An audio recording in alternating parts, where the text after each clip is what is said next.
Hello there, everyone. Hi, thanks for joining us. My name is John Arthurs. I'm Deputy MD here at UK ML. Thank you so much for making the time to join us here today for this Global Pact webinar. We hope you find it an insightful and interesting session. So just a few brief housekeeping points to begin with. So taking questions, please do feel free to do so. We'll have a Q&A at the end of the session, and we really welcome your questions. So please use that question box to submit them. We'll try to get to all of them, but if we don't, then we'll follow up with you individually afterwards. Also, everyone attending today will receive a summary of the highlights and the high-level learnings from the session that will be forwarded on to you afterwards. And then finally, technical issues, of course, they can happen. But if you do experience difficulties, please do use the dial-in number on the invite so that you can still listen along if you have any questions or problems. So I'm sure you're all keen to get into the session and learn more about creating powerful pack design and optimally communicate sustainability messages. We understand how communication on pack can be used to effectively drive mental availability and cue your key brand assets at the point of sale. In-store, e-store impact is an ever more critical opportunity to drive home those messages and drive conversion at this final feat or clicks in the consumer decision journey. As a mandated partner for many global companies, we test thousands of different pack designs across the globe every year using relevant and current benchmarks across many categories that we leverage in conjunction with meta-learnings and consultancy-led expertise in packaging and innovation. Through our suite of pack design solutions, we help clients inspire, screen, validate, and optimize pack designs. It's a series of primarily online solutions that combine behavioral simulation in online virtual stores, implicit visual tests, and granular design feedback modules that collectively offer this key, critical, holistic perspective. I personally think the combination of consistency of approach, proprietary technology, solutions expertise, and a single-minded focus on actionability makes us stand out as a global partner in this field.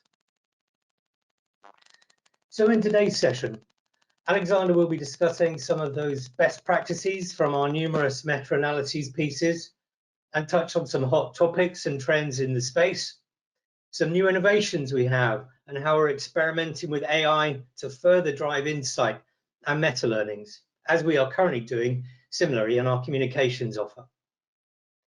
At the end of this session, we hope you will take away some key learnings and a framework for optimizing your pack design and stimulate some thinking around best practices and approaches. So, with no further ado, let me introduce you to Alexander Kleijngeld, our Global Innovation Solutions Consultant and Global Packaging Practice Leader, to get into the session. Over to you, Alexander. All right. Well, good afternoon, everyone. Welcome to this session. Thank you, John. And yeah, let's dive right into it. So we are talking about, powerful packaging design, and we love to talk about powerful packaging design. And what we mean by that is design that sells more product and helps you win from competition at shelf. But we're also recognizing that design is the primary embodiment of your brand across all touch points. Powerful packaging design helps you to drive awareness, familiarity, saliency, and physical availability perceptions. Powerful packaging design enhances the usage experience and very important nowadays, has minimal environmental impact, is sustainable. Now, for this webinar, we leveraged 3 sources to generate insight. First, we have, as John mentioned, a very large database with packaging design test results that we mine for insight. Second, we are observing across our daily practice packaging design trends that we will be sharing. And third, we will be looking at design challenges encountered by our teams in working with clients such as yourselves on new designs. And as John mentioned, we'll close with a sneak peek at the future of packaging design testing, which is maybe artificial intelligence. So what I want to quickly do is give you a demo of how we generate insight from our benchmark database. And bear with me. I need to. Yeah, here we go. I want to give you a quick demo on how we generate insight from our benchmark database. This is a demo version of this very large database that we have. It's very visual in nature, and it's also something that would be available to you if and when you've done approximately 10, 15 tests or so. And the beauty of this visual database, for one, is that it will house not only your own designs, but also competitor designs, because we always tend to include those in the tests that we would do for you. Okay, so imagine you have this visual database available to you, and let's imagine you're interested in something like shelf standout. How can I generate shelf standout? How can I make designs, create designs that have higher shelf visibility? Well, this visual database technology will allow you to quickly sort from low to high your designs, or all designs that you've ever tested, on shelf visibility. And then let's have a look at those designs with high shelf visibility. What do they have in common from a creative perspective? Well, as you can see, they're all see-through glass. So maybe that's one creative element that helps to drive shelf visibility. I see some contrasting labels. I see some blue. I see some red. Also, I see some structural differentiated shapes.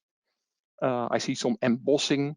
And so right there, we have uncovered some creative guidelines, some creative best practices that would help you to drive high shelf visibility if you were operating in the beer category. Okay, so back to our presentation. I have through a meta-analysis of which I just gave you a demo, but then on a larger scale, across all categories and countries, we've identified sort of the 4 key drivers of packaging design success, where the definition of success was defined as sales from shelf. It starts with people actually seeing your brand or your design on shelf while browsing and shopping, as well as their ability to find the specific variants from a brand that they're interested in. And so collectively, shelf visibility and variant findability drive 50% of the sales of a design from shelf. A third driver is design appeal, which drives 20% of sales from shelf. And a fourth driver is how clear and persuasive the communication of product benefits, RTBs, and emotive end promises are.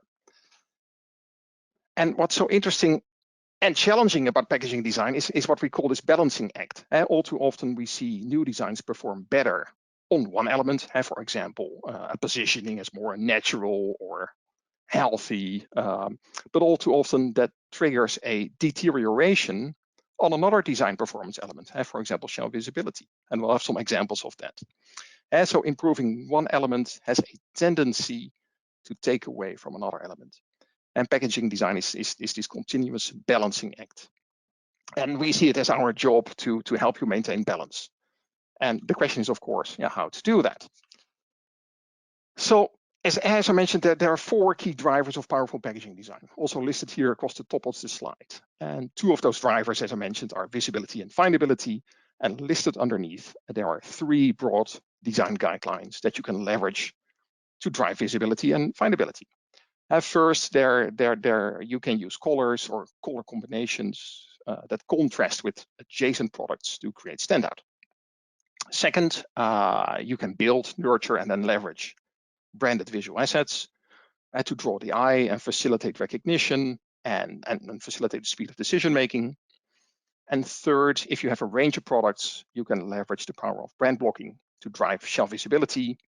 But the big watch out there is of course to not let a brand block compromise variant recognition. So let's have a look at these 3 guidelines in more detail.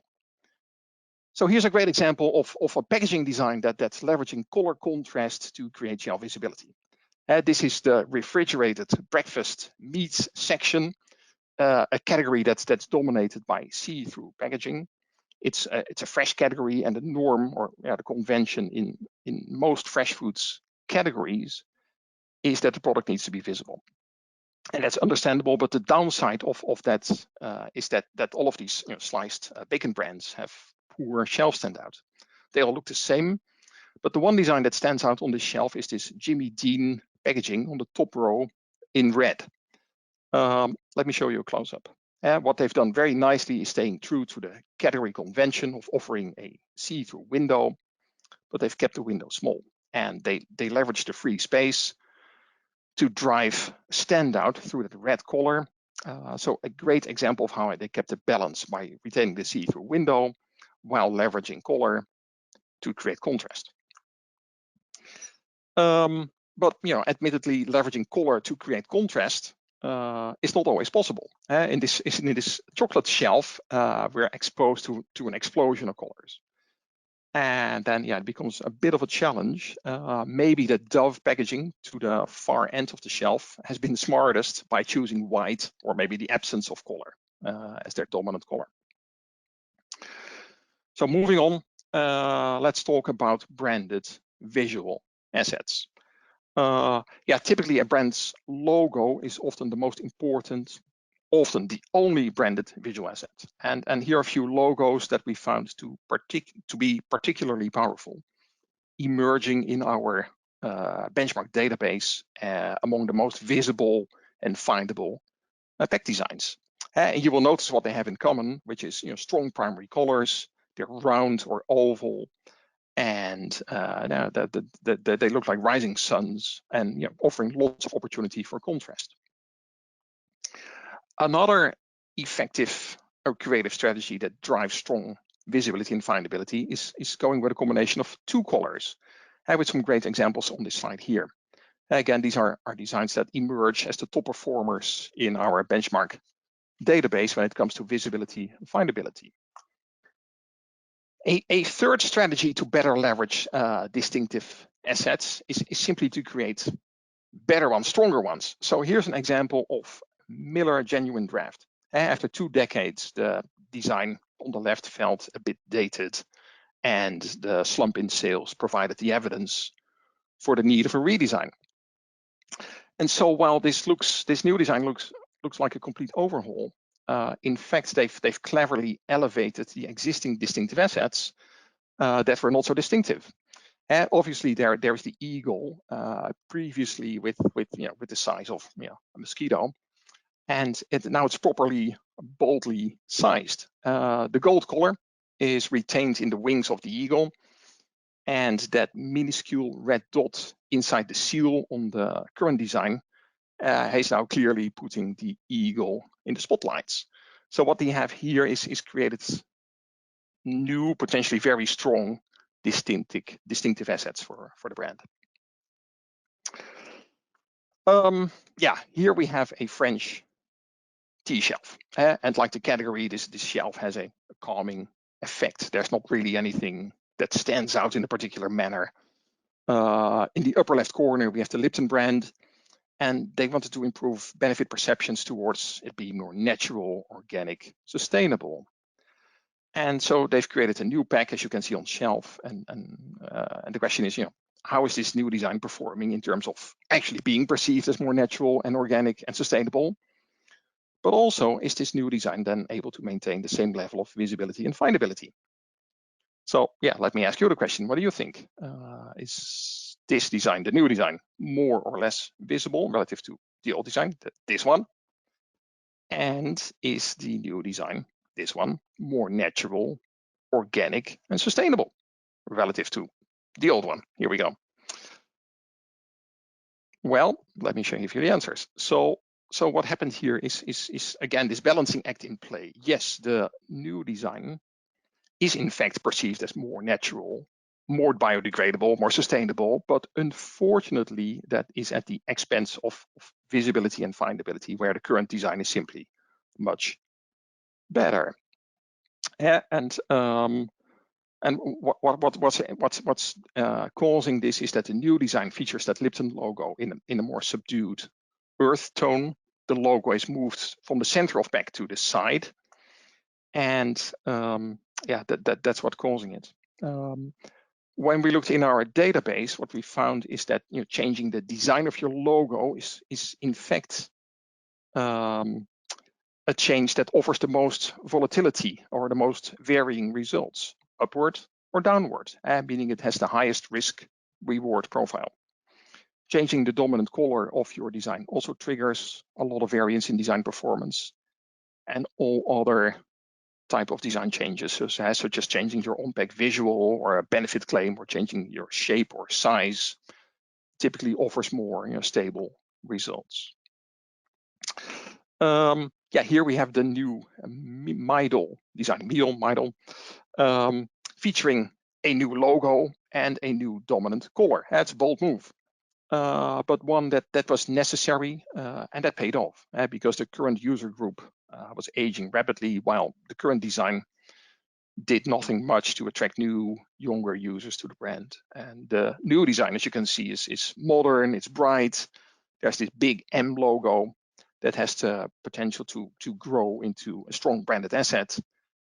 It drives shelf standouts, and with that, this new design was able to successfully attract millennials and Gen Z women, and thus revive the brand. Back to meats. So here we have moved into the frozen breakfast meats aisle. And again, we see Jimmy Dean catching the eye. In this shelf, they've created this very sizable brand block on the right-hand side. That's hard to miss. It's a nice demonstration of the power of a brand block. And yeah, the question is, what do you think that the visibility of the Jimmy Dean block is relative to the other two circled brands? Well, here we are. So the Jimmy Dean range has near universal visibility, with 92% of people who shop the shelf seeing the Jimmy Dean brand block. The Kroger private label brand has 46% visibility, which is surprising given that the pack design is fairly unremarkable and it's only 2 SKUs. Well, its luck is that it's placed right next to the Hot Pockets brand, which draws the eye, and the Kroger brand is simply piggybacking off the Hot Pockets shelf standout. So good for them. The Jemima brand, on the other hand, a range of 3 SKUs, and while it has this contrasting red color, same as Jimmy Dean, is suffering from its placement in the upper left corner of the shelf. And so in addition to what we talked about before, how color and branded visual assets and brand blocking drive visibility and findability, there's one other element that drives just that, which is shelf placement. And with shelf placement, we mean that the row on which a product is placed, or the number of facings that it gets, or the immediate adjacencies have a very sizable influence on shelf visibility. And yeah, that's why we strongly advocate that brand managers and designers and also trade marketeers work together to ensure that your design and your planogram recommendations are aligned and work together. And so here's a nice example of how designers and managers and trade marketeers have effectively worked together. That's because makeup and beauty, for the most part, are organized by brand in stores and presented in branded furniture. Consequently, there's a reduced need to feature prominent branding on the pack itself. As you can see, but with these brands, these packagings have very understated branding. That's because here you can see how they are presented in branded shelf cabinets. Another example in this point is in the orange liqueurs. Let me start by asking you, which of these orange liqueur designs do you think is most visible on a shelf? Now, contrary to what you would probably expect, it's Gran, Gala, and De Kuyper on the right that are most visible on shelf. And there are multiple reasons why that is so. And some of those reasons have actually very little to do with the strength of the designs themselves. So let's do a quick test first. Can you find those orange liqueurs that I showed you? Can you see them on the shelf? It's not so easy, right? So here they are in the middle of the shelf on 3 rows. And so the first driver of visibility is color contrast with adjacent products, which we talked about, which in this case helps Grand Gala and the Kuiper on the second row, more so than Patron and Combier on the row above, or Cointreau and Grand Marnier on the top row. And the second factor that's in play here is shelf placement. Visibility suffers from being placed on the top row. It's that simple. And you can have a fantastic design, but if you have few facings or an unfavorable position on shelf, your visibility and findability are going to be compromised. Again, underlying that need to work together and develop planograms in which the adjacencies and the shelf placement are optimized alongside the design itself. Okay, moving on. From our meta-analysis, we established the importance of design appeal as a key driver of sales. And the question is, can we say something intelligently about how to create more appealing designs? Well, the answer is yes and no. Yes, we've identified a set of best practices or guidelines that can help guide creativity. But at the end of the day, creating beauty is also art, or maybe even more art than science. As an example, this design for 4 Life bottled water was the prettiest of all new designs in 2020. It's art. But it's also functional art because it's not only very appealing, but it's also reminding us that water is the life support of all living things. It offers an aspirational implicit message as well. There's congruence. And another example here of a very appealing pack design. We all love animals, most of us do. And what obviously stands out in the new Hills designs on the right is the beautiful photography. And this redesign is not only very appealing, but by retaining that white background, it sort of reinforces the clinical positioning of the Hills brand. So again, it's art, but it's also functional by reinforcing the brand positioning in parallel. Now, understanding that creating an appealing design is like creating art, what we've done is look at the most appealing designs in our database and what they have in common. And we have uncovered from that analysis a few creative best practices that may help you to elevate design appeal. For example, having an orderly, clean, uncluttered design. Symmetry, the golden ratio can help. Usage of fitting colors or color combinations. Visuals of ingredients that offer a benefit or an RGB.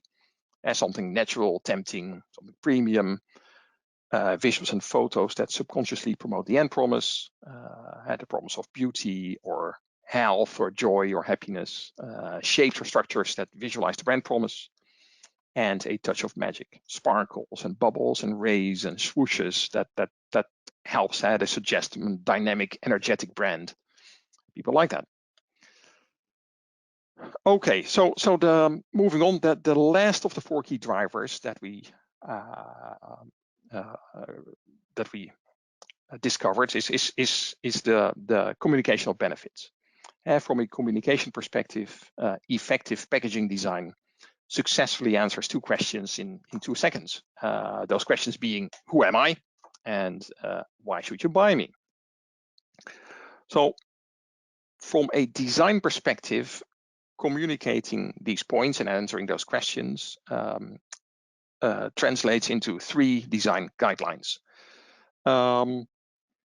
There you see on the slide, there's something about following the recipe, there's something about creating congruence, and something with value or worth. Let's have a look at all 3 in turn. So first of all, the analysis from our database revealed that designs tend to perform better as they are closer aligned with the ideal recipe, as we call it. And the ideal recipe is that a design contains a number of design elements that are seen in a certain order. It's listed on the slide here. Ideally, people see the brand first before they see the variant, and then moving on to a functional benefit, one or multiple RTBs, and sort of an emotional end promise, which is often visualized.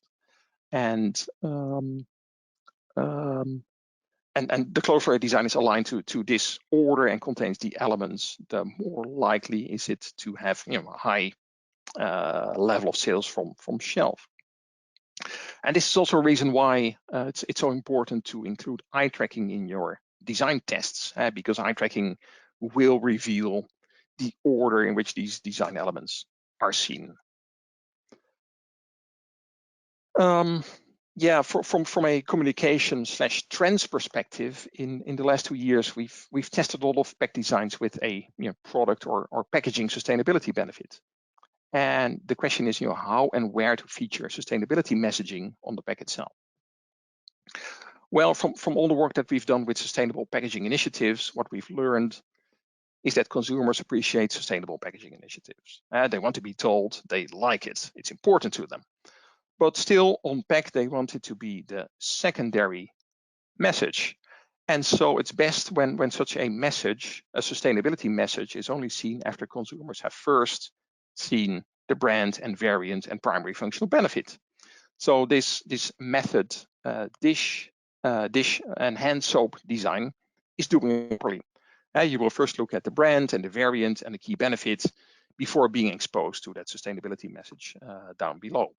But then, because it's new and it's hot, they've added this temporary label, ocean plastic label at the top to drive shelf visibility and attention. Another trend, or maybe better call it a challenge, is the dilemma facing iconic designs.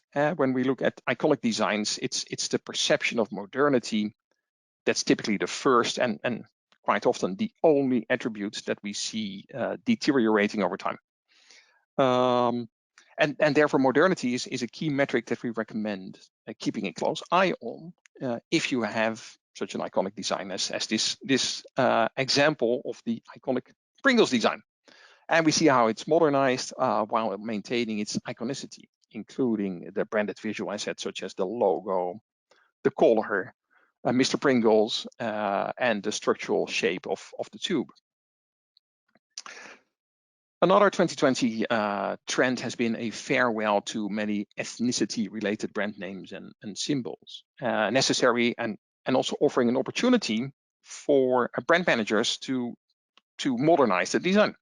And the best example that we've seen is for this Land O'Lakes redesign. And what catches the eye in the new design is this new branded visual asset of this big O in the middle of the pack, symbolizing a rising sun, while also being central to the brand name. It's an appealing combination of colors, making this design tick all the boxes of powerful packaging design. Very iconic, very modern, and classic at the same time. An emerging trend that has really been a struggle for many clients and many designs is adding a digital interactive element on the pack, such as a QR code or something with a smartphone app. The ambition is to enrich storytelling or to elaborate on the brand's purpose. And the problem or the challenge is that most of the time consumers don't really care about your story or your purpose, and they simply ignore it. And it's difficult to make it work, therefore, interactivity and QR codes, but not impossible, as exemplified by this wine called 19 Crimes, and where a range of 19 different quality wines was inspired by 19 capital crimes that, upon conviction, got a British convict a one-way ticket to Australia. And that was back in the 18th century, by the way. And so when you look at the label design, what you see is this dark bottle featuring a black and white image of a convict staring right back at you and at your smartphone camera. And it's an augmented reality component in the app that reveals the story about this convict, and very immersive. Furthermore, there's one design trend in particular that we've come across a lot in the past 2 years, and that we expected here to stay for a lot longer, and that's this design trend that we call inspired by nature, with lots of plants and flowers and botanical scapes, and a very good fit for your new products or restagers that are natural and organic in nature. Oh, I'm going too fast, sorry. Here we go. So I talked about congruence. Moving on, the congruence is where the label design and the text and the packaging structure work together to amplify the communication of functional and emotional benefits. Take note, for example, of the draft design on the left. This wave integrated in the structure signals strength, or the Icelandic bottle on the right, resembling an iceberg, signaling it's natural, it's clean, it's fresh, with a lot of depth beneath the surface. And finally, packaging design has an important role to play in signaling the price one should expect to pay, whether that be a premium or a mainstream or an economy price. And most of the time, we're seeing designs with an objective to elevate premium perceptions. However, in times of COVID, there is a lot of interest in creating value propositions. And that's why I wanted to show you this example first, because the design for these new Schweppes mixers had to emphasize the affordability of these new products. As you can see, this design is colorful, it's clean, it's easygoing, and it's completely without any premium design cues. But more frequently, we're looking at products where the design is tasked with elevating premium perceptions. And the most successful premium designs from our database tend to leverage, for example, darker colors or authenticity or heritage symbols, differentiated structures, mixed materials, embossing, seals, etc. So in summary, what we've seen are the 4 drivers of powerful packaging design: visibility, findability, appeal, and communication. And we've seen how that can be a balancing act for a design to be excellent in all 4 of those metrics, because there is this tendency that you improve upon one element, it takes away from the other element. But hopefully these guidelines can help you maintain that balance. And then right there in the middle is that magic touch of art that you will need to create something that's truly appealing. So this is our one-page recipe towards the creation of more powerful packaging design.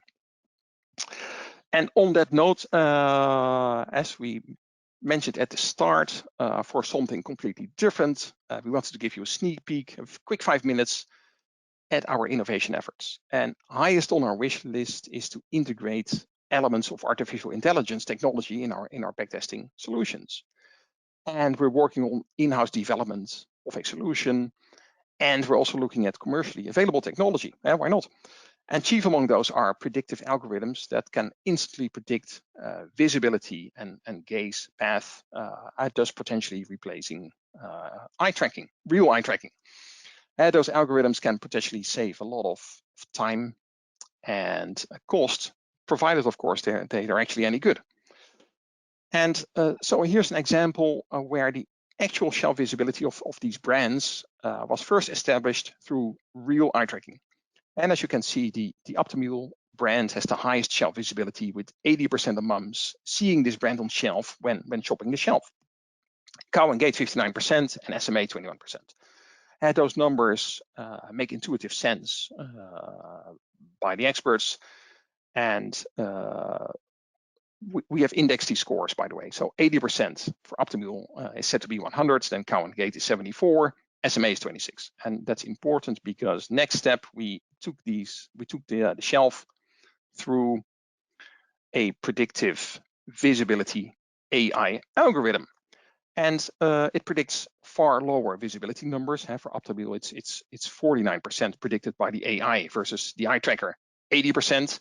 And so in absolute terms, the AI doesn't work so well yet, but more importantly, also in relative terms, if you look at the indices and compare the indices, the AI isn't very good yet, especially looking at the SMA brand. And the problem is that at the heart of this, the AI algorithm, doesn't know the difference between a flat image and the experience of a life-size shelf. And the reality of a shelf is that products placed on the top and bottom rows or the extreme left or right are at a disadvantage. So the AI is also not very good at assessing the impact from small design changes, like when you change the logo or dominant color. AI algorithms can also be used to predict the visibility of on-pack elements, such as brand or variants or benefit statements, etc. And in this category, the AI prediction predicts 98% visibility for the brand logo for all three designs, which is, if you just look long enough at these designs, that's probably very true. In surveys, we use T-scope, and with a 0.1 second exposure. And that gives more differentiated results. In this example, showing, for example, how the Kleijngeld brand is not as easily recognized as the Aptamil or SMA brands. And yeah, that has everything to do with the exact placement of the logo on the back and the logo complexity, both of which are a little bit more difficult for Kleijngeld. Finally, there are also AI algorithms that can predict the aesthetic appeal of a design based on human preferences with regards to excitement and simplicity and balance. And the excitement score is based on the presence of color, and dynamics. Clarity is about the absence of clutter and visual complexity. And the balance score is about harmony and symmetry and balance between the various design elements. And if you compare the indexed survey appeal scores with what we get from the AI, we can see how the Kleijngeld design is considered most appealing, both in the survey and by the AI, followed by the Aptamil brand and an SMA. So the survey is a bit more discriminating than the AI, but at least the AI is pointing in the same direction. So this we feel is very promising. But as you've seen before, when it comes to properly predicting visibility, it would appear that the AI algorithm still have a lot to learn. So as a next step in our development roadmap, we will be looking at you to continue to intelligently apply these guidelines, while we will be looking at AI algorithms and train and further develop them. And that's where I want to close and hand it back to John to guide us through your questions now, if there are any, of course. Wonderful. Thank you very much, Alexander. I'm sure you'll agree some really interesting insights there. So thanks so much for that. So yeah, we do have some time for a few questions. Lots have come in, so thank you so much for all of those. The first one that we'll cover is, so design for what it's worth. If I have a value for money brand, but it has a premium design queue, would this hurt the brand? Alexander. Cool. Well, that reminds me of a saying that my former boss always used to say to me, which is, hey, you can be underdressed but never overdressed. So I'm thinking a few premium design cues in a value for money brands will probably do no harm. In fact, it might do your brand some good. But if the premium cues are taken too far and it's over the top, then it might start to create some credibility understanding issues. In which case it might negatively impact sales. So I don't know. It depends a little bit on how far you've taken these premium cues. I guess we'd be happy to take a look and share you our opinion. But in first instance, I'm not overly concerned. Great. All right. Thanks, Alexander. Next one that's come through. So the AI results that you shared were very interesting. I understand the challenges that you experienced. I've had some of the same experiences. The big question is, can these AI algorithms be improved? And what are your thoughts?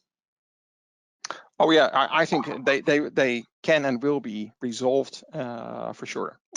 Two things need to happen. As I mentioned, at the heart of the problem is that these AI algorithms today don't recognize that a photograph of a shelf actually represents a life-size object where the products are placed on top and bottom rows, or to the left and right, where they are at a disadvantage.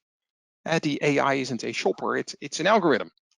And the algorithm has been trained by feeding it lots of photos from different materials, anything from print ads to packaging to art, but it hasn't been trained specifically to understand the impact from a real shelf, and real dimensions and real sizes on visibility. So that's one. And the other thing is that an AI also hasn't been trained to recognize and prioritize branded visual assets, such as logos.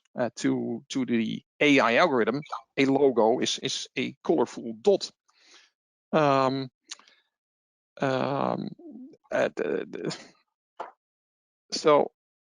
So while we know that logos and other distinctive assets can be very powerful cues for recognition and visibility, because they're so imprinted in the brains of shoppers, and thus dramatically influence viewing patterns. But to the AI, yeah, the AI doesn't know that.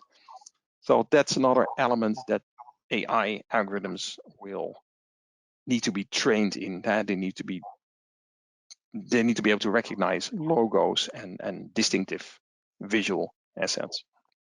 Yeah, no, that's great. Thanks, Alexander. There's still some way to go, isn't there, for all of us in this area, but still a fascinating area. So I think we're close to time. We've got 1 minute left. So at that point, I'm gonna wrap the session up. Thank you so much, Alexander. Thank you, everybody, so much for attending. All of your questions, I'm sorry we didn't get around to all of them, but as I'd said up front, we'll get back to you on your individual questions separately, and you can expect those follow-ups as well. But thank you so much. I hope you all enjoyed the session.